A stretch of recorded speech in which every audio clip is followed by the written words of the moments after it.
Hello people, Philip Blank here, and in this video we're going to be doing a quick walkthrough on installing a car seat in the back of a double cab Third Gen Tacoma. When I first installed a car seat, there was not a really concise video on it, so I decided to make one myself. So in this video we're going to be covering the three types of seats installs with the infant carrier, and then a rearward facing car seat, and then flip that around to be a forward facing car seat. Also at the end we'll be covering some tips on things I wish I had known before installing car seats, and then a couple things I've figured out along the way as well. You can go ahead and skip to the section of the video that covers the seat that you're trying to install. Real quick though, before we get started, installing a car seat properly is critical to the safety of your child. Always defer to the owner's manual of your car or that of the car seat over anything anyone online tells you. Even better, most local police and fire stations will offer a free training and inspection on the car seat being installed, whatever the car or car seat brand. So I highly recommend doing that, especially on the first child. Safety first. So first seat on the list is going to be the rearward facing infant carrier. This is a Graco Snug Fit 35, and what we're going to be focusing on is the removable base. First off, anchor latch points. You're only supposed to be installing a rearward facing seat or the infant carrier on either the rear, right, or left seats, where you have these latch points down between the top and lower cushion. For the airbags in the rear on this particular model, we have two curtain airbags on the side pillars here that protect all the windows, and then it's going to be mirrored on both sides. So step one is going to be sliding the front seat all the way forward to get you as much space for working as possible. Step two, I would recommend putting a pad down if you have the leather seats. I have damaged my seats from how much I've tightened these down, so I would recommend getting a pad to protect them. Next, we'll be placing the base in, and then make sure all of your straps are straight and untensioned. The clips here in this style is a locking mechanism that's going to latch onto those lower anchor points. Now that our straps are untensioned and straight, the next step is going to be leveling the base off. Most car seats are going to have a visual level to help you straighten out the seat for what weight of a child. So this one we're installing for an infant, so I'm going to go up to the higher notch to get this leveled off. Now that I've got it in a rough estimate spot, I'm going to go ahead and clip the back side of this onto that latch. I'm going to pull forward and then lock this side down as well. So you can see now we're pretty snug, but we really want this to be torqued down, so pull all the slack out that you can. Double checking that we're still level right in the middle of that bubble. I'm going to pull this to the side, and then this particular car seat base has this latch that's going to torque down our strap far more than I can pull on this level. We'll pop that down. Then you can see that's actually really firm in there. You're not going to be able to get rid of all wiggle, but I do recommend coming back and checking this as the seat settles in. It's going to start indenting your rear and lower seat base and then release some of the tension on that strap. So come back through and check this after letting the car seat sit for a while. I'm going to go ahead and roll up the excess slack here and tuck it down here to the side so that when we place our carrier, it's not going to interfere with the straps, and we'll get a clean latch on these points here and this point up here. The last step is going to be placing the carrier into that base, making sure everything is secure and snug, and then we're going to back up that front seat all the way to our comfortable position, making sure it's not contacting your seat here. So now for some tips. First off, the Tacoma double cab is not a spacious truck. It is a mid-sized truck, and if you're considering getting one for kids, I wouldn't recommend it. I'm actually looking at putting an order in for 4Runner or the new Land Cruiser, simply based off the rear space alone. We're going to have two kids in the back. It is not spacious. If the two back seats are forward facing, that does give you quite a bit more room, but when we have the car seat and the infant carrier, the passenger seat is usually slid almost all the way back as far as it can go with that chair, and there's still very little leg room up here. I've had coworkers get in and be scrunched up simply because the seat won't go back anymore with the car seat in the back. If you're getting it with the plan of putting car seats in the back, know you're going to be sacrificing leg room in the front. Before we start doing the install, what you want to do, if you're bare there, go ahead and try and find the access points for your latches. So my slack I've got tucked here to the side, release that, and make sure it's coming out here on the other side. And then in a similar manner, just tuck that back there, we're going to place in the location with that pad between the two. So we're going to be getting our base pad here flattened out. This side's in Spanish, the other side's in English. So we've got our forward facing and then our rear facing. It's saying that the ball needs to be within this target range. We want our pad flat. I think that'll be just about right. Making sure my straps are flat. I'm going to reach over to the far side, hook the latch in to the anchor point. Pull it down very tightly.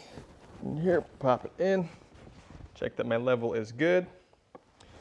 And then I'm gonna pull out any of the slack through this top. And then double check that I'm not kinking anything around the edges.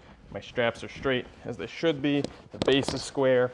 And then I'm just gonna do a firm check to make sure everything is situated for the base. Typically, your bigger car seats are gonna have a top mount latch point that's gonna be coming around here for the front. So you can see here, it's for the forward-facing version of the seat. So Toyota does not have a way to mount this when it's in reverse, so don't worry about finding anything to clip it to. You're just gonna roll that up neatly and then tuck it into whatever storage your seat has. So finally, you're gonna follow up with any other recommended actions from your car seat manufacturer if they have extra things to assemble or secure.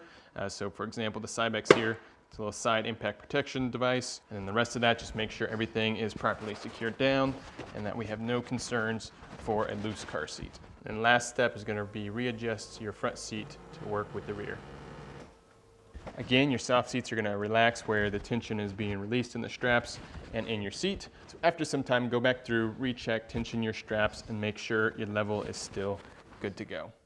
Second tip, car seat selection. The back of the Tacoma seat is very tilted up, and there's not a lot of seats that actually will get level without completely uncomfortably contacting this front seat, having to have it leaning forward or back. In this truck, we use the German Cybex, we use a Duna carrier, and then we use that Graco infant carrier as well. We also bought a Diono Radian 3RXT, and I could not get it to comfortably fit in here, so I actually had to put that one in my wife's car, and then had to find the Cybex as a replacement. So with that tip, make sure you're buying a car seat from a place that you can do returns, as if you buy something and it's too large, it does not fit, you've got to go and swap it out to one that does. For a forward-facing seat, Toyota does say you can put it in all three of the seats here as you're using the traditional seat belt to secure those. And then in dire need, you can use the front seat for a forward-facing seat, but they do not recommend it. And if you do, you need to have that seat slid all the way back, along with making sure that the front passenger airbag is off. Flipping the seats forward, you'll have the top anchor points mounted on the back side of the cab.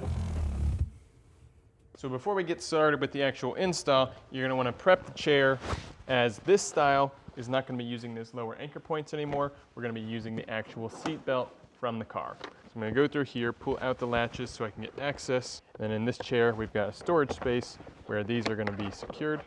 Tuck it all neatly away. And then we're going to be removing the back panel here where our seat belt is going to be sliding through. We'll also be using the rear strap on this one, so I'm going to go ahead and pull that out so we can access it. Now that we've got the car seat prepped, we're going to do step one, slide the front seat all the way forward to give us workspace, and then also put that pad down to protect your seat there. And then before we get too far in, we're going to pull the seat forward, as we're going to have to be sliding this through that headrest and then hook it into the back point. Next, we're going to be freeing your seatbelt buckle from the secure point it was tucked away in. Set it here to the side. Now for my particular seat, my height from the base here up to the top is too high, so I'm actually going to remove my top headrest and just set it to the side. This will allow me to get better surface contact between the seat and the back of the car seat. And then I've got that done. Take it, slide it all the way back here, keeping that slack up above where I can easily access it, torque it down later, and then get flush all the way. And look for where we're trying to level off. Now that we've got it leveled, you're going to follow the car seat manufacturer's instructions on how to route the car seats through the actual base. Mine has a hole here in the side. I'm going to reach through. Again, while doing this, you want to make sure you don't have any twists or turns in that, as that can reduce the strength of your strap.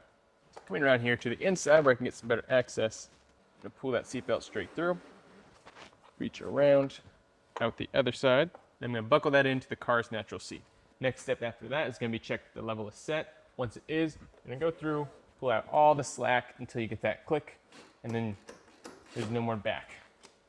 So, locked off there. The final step on this chair is going to be securing that top latch point down. I've got it loosely stuck in there, but I'm going to go through, pull, and torque it down. And then that is preventing the top from having whiplash. In the instance of an accident, you have the top more secured, and it's not just pivoting seat mounted from the bottom. Again, one last time, we're going to check that everything is level, everything is properly secured, the top is tensioned down. Should be good to go. One extra note to remember on the forward-facing seat is that your kid needs leg room between, so watch when you're coming back that you're not compressing their legs between your seat and their seat. Now the third tip, I've already said it, always defer to the truck's owner's manual or the car seat manufacturer's manual.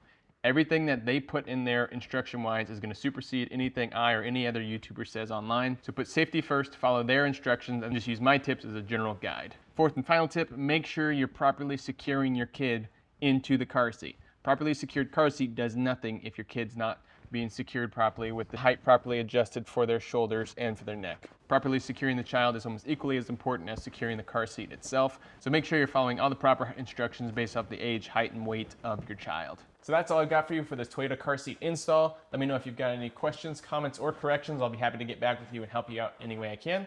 So have a good day, drive safe, and peace.